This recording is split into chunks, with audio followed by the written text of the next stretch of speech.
It's funny because you arrived at almost the same conclusion as Gary Neville and Richard Bacon, particularly Gary Neville, but from a different way, because he was saying, Gary Neville, you're not just supporting your country. This is something else. This is an act of something. You know, I can't paraphrase because it was a week or two ago that I saw it, but he was saying it wasn't. And you're also saying this isn't just, hey, we're England. This is something else. It is resistance. But I just think Gary doesn't quite understand the plight of the average. How can you take the Gary Neville case?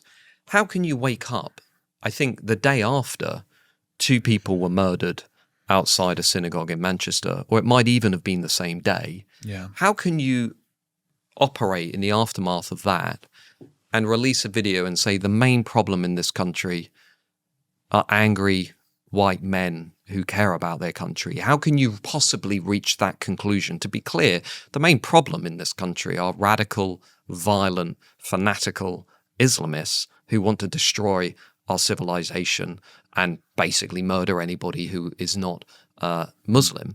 Let's just get the priorities clear. It's not remotely close. 20 to 25,000 committed jihadists, according to the security services. 75% of MI5's caseload is radical Islamism. The vast majority of arrests for terrorist activity, Islamists. There's even no real comparison between far right and Islamism. They're not 50-50. The overwhelming challenge facing all Western nations is radical violent Islamism. Gary Neville, really I think should stick to construction and football commentary. But I mean, it's okay because in a way it allows us to have a more interesting debate with the country and say, do you know that this is really the threat and this is what you need to be thinking about? Yeah, it's almost like I can't expect him to have another view because he's so in a bubble of celebrity, elite culture. He won't have he knows that in his normal bubbles, if he says something that's just, but the English bad, everybody claps.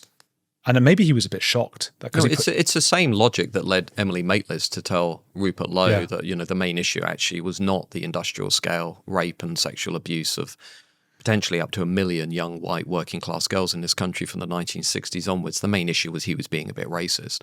And in the world of liberal progressivism, radical progressivism, this is how they make sense of the world. That basically if you commit the sin of harming a racial, sexual, gender minority, then pretty much everything is allowed to rectify that. So this is why radical progressives are much more likely to say in surveys they would erode free speech and free expression in order to keep minorities safe from emotional harm. So this is radical progressivism, and it's why it's anti-democratic and it's illiberal, and they lose perspective on what's important and what isn't.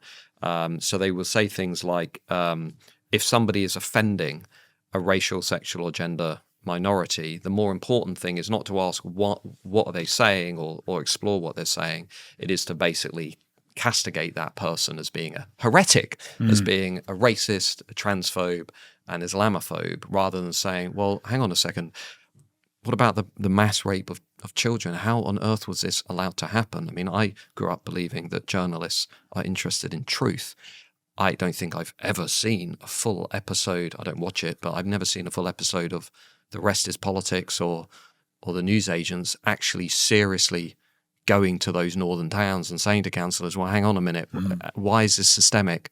Why are you guys not actually giving us answers? What's happening here? Why is this obviously a clan-based network? Why is the Muslim community being so quiet? I think this is a crisis for the media class as much as it has been a crisis for the country. Yeah, it's so mad that Maitlis just totally ignores that side. I mean, imagine if her podcast did sometimes go and speak to that other side and look at the problems of Islam. Yeah, just briefly, right? So here's a thought experiment.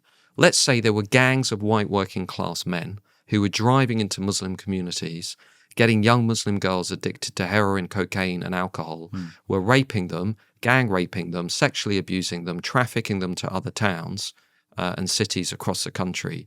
Just try and imagine how the establishment in this country would react to that.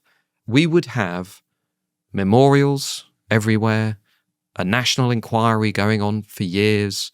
We would have all kinds of, state activities to make sure we basically look under every possible rock. I mean, we saw it with the Windrush scandal. We also saw it with Grenfell too. This kind of the full mobilization of the state and the cultural class around a grievance that they all agree is important. Yet this time, nothing. Can I ask you a favor? Please subscribe. 90% of you are not subscribed, so if you sub, it will help the channel and I'll keep making these clips.